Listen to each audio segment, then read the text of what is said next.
नहमदुहु व नुसल्ली अला रसूलिहिल करीम अम्मा बाद फ़ाऊज़ु बिल्लाहि मिनश शैतानिर रजीम बिस्मिल्लाहिर रहमानिर रहीम रब्बी शरह ली सदरी व यस्सिर ली अमरी वहलुल उक़दतम मिन लिसानी यफ़क़हू क़ौली। घर पर तरावी 2-2 रकत करके होगी।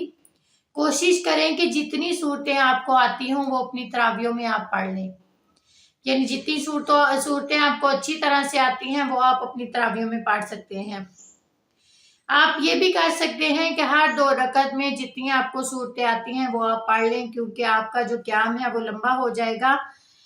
अगर आप कुरान खोल कर तरावी पढ़ना चाहते हैं अगर, तो आपकी क़िराअत जो है वो बहुत अच्छी है, आपको उसमें गलतियां नहीं करेंगे, तो आप जो है वो कुरान खोल कर यानी अपने पास एक मेज़ वगैरह रख लें जिस पर आप कुरान या सपारा जो भी आप जिससे देखकर पढ़ना चाहती हैं, यानी आप आसानी से उसको उठा भी सकें और आसानी से आप उसको रख भी सकें, तो आप पढ़ सकते हैं। शर्त ये है कि ज़्यादा हरकत जो है वो नमाज में ना की जाए, क्योंकि ज़्यादा हरकत करना नमाज के खिलाफ है। नमाज ज़्यादा हरकत करने से नमाज नहीं रहती। यानी अगर तो आपको क़िराअत अच्छी नहीं है आपकी, तो बेहतर यही होगा कि जो आपको सूरतें आती हैं वही आप बार बार पढ़ लें और अच्छे तरीके से पढ़ लें जिसका सवाब भी ज़्यादा हो,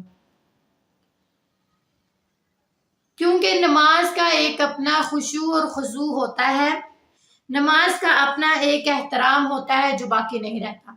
यानी जब हम बाज़ लोगों को मैंने खुद देखा है कि जब वो कुरान पढ़ती हैं तो कभी सफ़े को इधर को करती हैं, कभी उधर पलटती हैं, कभी ऊपर देखती हैं, कभी नीचे देखती हैं, यानी वो सबक ढूंढने में लग जाती हैं। नमाज में ये ऐसा नहीं होता। अगर तो आप अगर ऐसा करेंगी तो आपकी जो नमाज है वो नमाज नहीं रहेगी, नमाज का जो खुशू और खुजू है वो बाकी नहीं रहेगा, तो हमारी नमाज कैसी।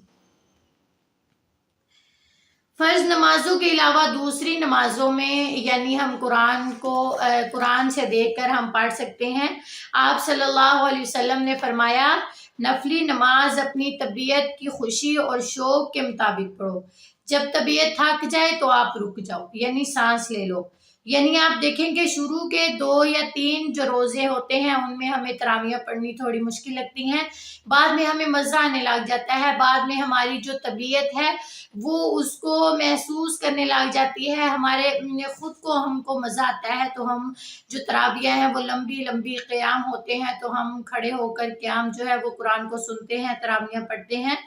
तो अल्लाह ताला यानी हज़रत आयशा कहती हैं कि रसूलुल्लाह सल्लल्लाहु अलैहि वसल्लम ने फरमाया कि अपनी हिम्मत के मुताबिक इबादत करो, अल्लाह ताला अजर के मुताबिक सवाब देने वाला है। यानी अल्लाह ताला अजर देते हुए नहीं थकते, बल्कि तुम इबादत करते हुए थक जाते हो। होता भी ऐसे ही है कि हम जो है वो 2 रकत पढ़ेंगे, 3 पढ़ लेंगे, 4 पढ़ लेंगे, हम 6 पढ़ लेंगे, हम थक जाते हैं। हम कहते हैं कि अब हम थक गए हैं, तो हमारी जो तबीयत है वो थक जाती है, लेकिन सुभान अल्लाह, अल्लाह ताला कितने पाक हैं, अल्लाह ताला हमें अजर देते हुए नहीं थकते।